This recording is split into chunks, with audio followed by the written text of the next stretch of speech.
व्याख्यान वेदी पर विराजमान हमारे आर्य समाज के बहुत ही कर्मठ सुरेश गनान जी, इस बात से हमारे बीच में पधारे हैं रामधारी जी सेठ जी, और राष्ट्र को समर्पित जिनका जीवन है गणेश सिंह आर्य जी हमारे बीच में हैं, भाई सुरेंद्र रावत जी, बलराज मलिक जी, हाँ जी, और मेरे अजमेर जी, अविनाश आर्य जी, ब्रह्म विद्यालय के सभी कर्मचारी वृंद, हमारे श्रीमती जी और मेरे साथ संगति कर रहे मास्टर जी। मलिक साहब अभी बड़ी अच्छी बातें बता रहे हैं कि हमारा जीवन जो है बहुत अच्छा है, ब्रह्मचर्य का जीवन है और इसकी रक्षा करनी चाहिए, यही कुछ कर सकते हैं। जब ब्रह्मचारी अपने मन में ठान लेता है तो राष्ट्र को बदल, आपने आचार्य चाणक्य को जब ब्रह्मचर्य शिक्षा प्राप्त करके और ब्रह्मचर्य से पूरित, और धनानंद ने जब अपमान कर दिया तो उसने ठान लिया कि राज्य की व्यवस्था बिगड़ गई है, वेद के विपरीत लोग चल रहे हैं, और जब वेद के विपरीत लोग चलने लगते हैं तो राज्य की व्यवस्था बदल जाती, बिगड़ जाती। जो अनित्य है, जो झूठ है, उसी को सत्य मान लेते हैं,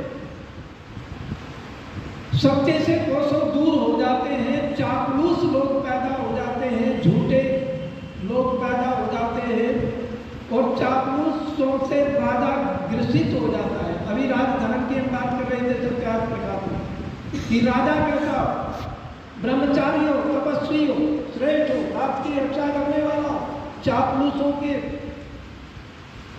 घिरा हुआ ना, स्वतंत्र हो। ब्रह्मचर्य ने तपसो राजा राष्ट्रम विरक्षति, ब्रह्मचर्य से पूर्ण होना। और आचार्य और राजा ये दोनों व्यवस्था को बदल दे। हमारे बीच में हमारे वरिष्ठ पंजाबी महावीर जी, और धनानंद के राज्य को उन्होंने बदल दिया, धाराशाही कर दिया। निर्माण करता है, राष्ट्र का निर्माता होता है। जैसे माँ निर्माण करती है, माँ के गर्भ में संतान का निर्माण होता है, उसी प्रकार आचार्य के गर्भ में राष्ट्र का निर्माण, राजा का निर्माण करता है आचार्य। तो आपको भी उस पद को संभालना है। अभी बता रहे थे कि यहाँ से ब्रह्म विद्यालय ने ऐसे महान विभूतियों को दिया। हमारे महामहिम राज्यपाल जो है सत्यव्रत जी, और बहुत बड़ी कुरुक्षेत्र में यूनिवर्सिटी को चला रहे, और अनेकों युवाओं को उन्होंने जो प्रेरणा देकर के दीक्षित किया, राष्ट्र के लिए समर्पित किया।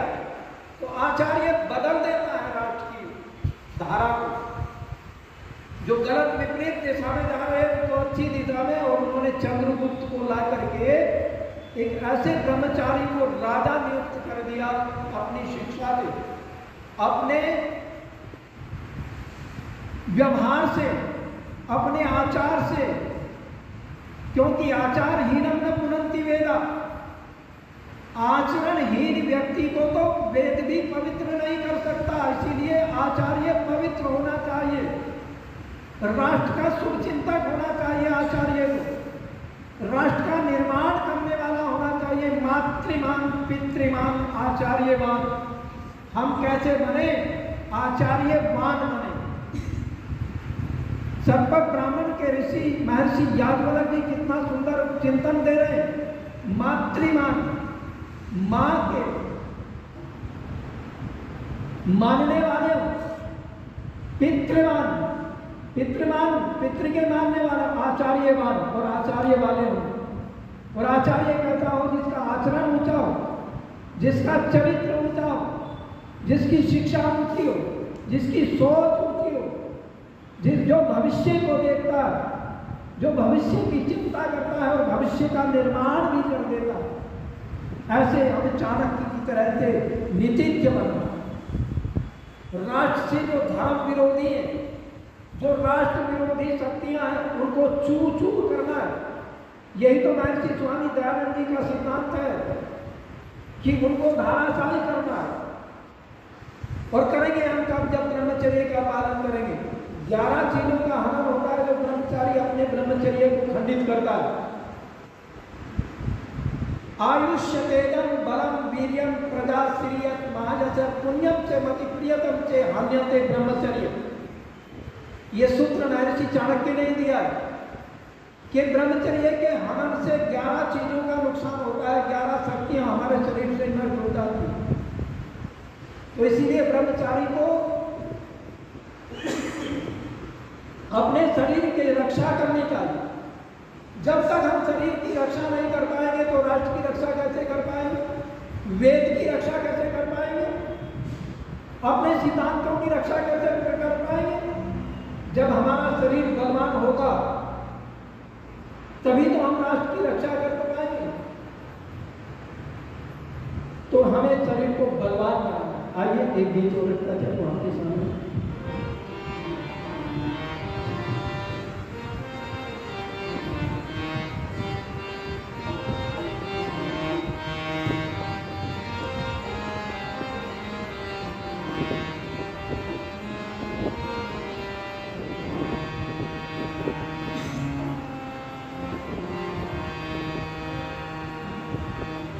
मन में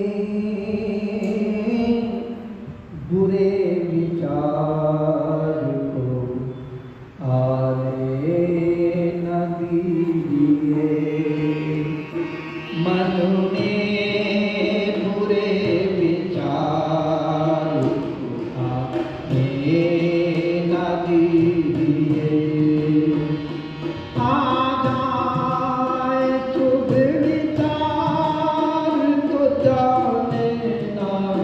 दीजिए। मन में दूषित विचार को आने न दीजिए। मन में दूषित विचार को आने न दीजिए। आ जाए शुभ विचार तो जाने ना दीजिए। मन में दूषित विचार को आने न दीजिए। मन में दूषित विचार को आने न दीजिए। करे और दुर्विचार तो उसे सुना करो। करे और दुर्विचार तो उसे सुना करो। दीवार शुभ विचार की गाने न दीजिए। दीवार शुभ विचार की गाने न दीजिए। आ जाए शुभ विचार तो जाने न दीजिए। मन में दूषित विचार को आने न दीजिए। मन में दूषित विचार को आने न दीजिए। मन में अनेक उठती है अच्छी बुरी करम। मन में अनेक उठती है अच्छी बुरी करम। तरंगों में शुभ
दशाएं बालों की भीत से है ये दोनों ही दशाएं।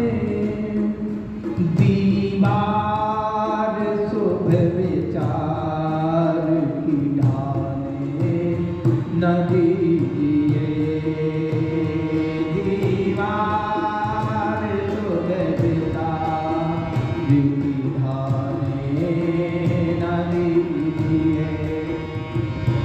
आ जाए शुभ विचार तो जाने ना दीजिए, आ जाए शुभ विचार तो जाने ना दीजिए। मन में दूषित विचार को आने न दीजिए, मन में दूषित विचार को आने न दीजिए। निश्चिंत सुरध मन से तू प्रियतम के गीत गा, निश्चिंत सुरध मन से तू प्रियतम के गीत गा।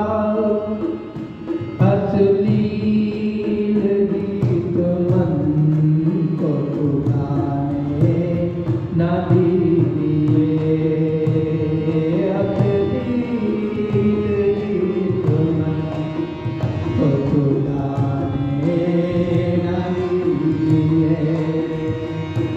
मन में दूषित विचार को आने न दीजिए। आ जाए शुभ विचार को, आ जाए शुभ विचार तो जाने ना दीजिए। मन में दूषित विचार आने न दीजिए, मन में दूषित विचार आने न दीजिए, मन में दूषित विचार आने न दीजिए।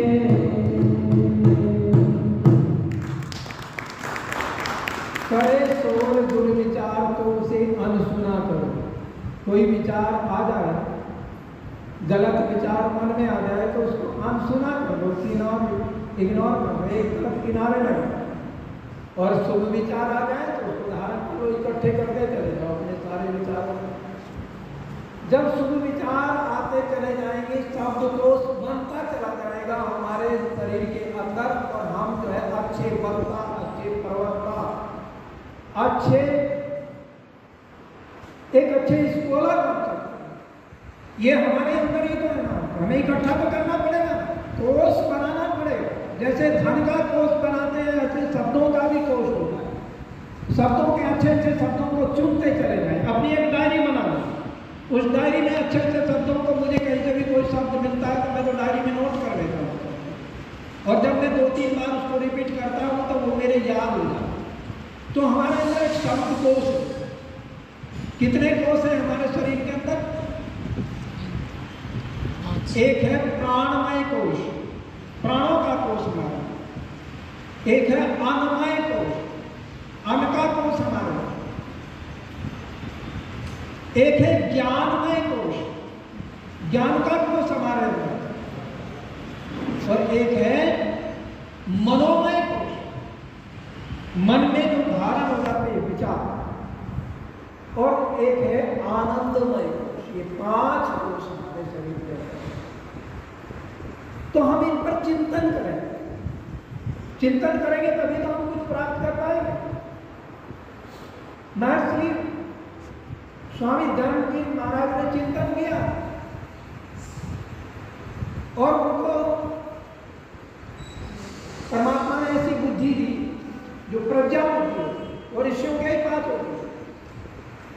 बुद्धि तो सबके पास है, सामान्य बुद्धि तो सब पशुओं में भी है, सामान्य ज्ञान तो पशुओं में भी है, मनुष्य विशेष तो है, इसीलिए है कि उसके पास में जो विवेक है, तो बुद्धि तो सबके पास है। दूसरे नंबर की बुद्धि क्या है? मेधा बुद्धि। जो याद कर लेते हैं वो याद रहता है, पढ़ लिया तो याद रहता है, सुन लिया तो याद रहता है। ये जो विद्या है 3 प्रकार से आती है, श्रवण, मनन और निध्यासन। इस सूत्र को महर्षि पतंजलि दे रहे हैं, सुनना बड़े ध्यान से, श्रवण, मनन और निधिध्यासन, उस पर विचार करना, क्या सत्य है और क्या असत्य है उस पर विवेचन करना, सत्य को ग्रहण करना और असत्य का त्याग करना, यही तो मनुष्य का लक्ष्य है। तो हम अपने आप को चिंतन करें, चिंतित ना करें, चिंतनशील बनाएं। जो चिंतनशील होते हैं वे कुछ आगे बढ़ते हैं, और जो चिंताग्रस्त होते हैं वो सब कुछ अपना खो देते हैं। तो चिंता की अपेक्षा चिंतन करना बहुत ही अनिवार्य है। चिंतन करेंगे, आइए एक गीत और। पर आज ना तो सुनने वाले रहे ना सुनाने वाले रहे, सुनने वाले भी ऐसे ही हो गए हैं और सुनाने वाले भी। पंडित सुब्बाराव जी ने बड़ा सुंदर गीत लिखा था।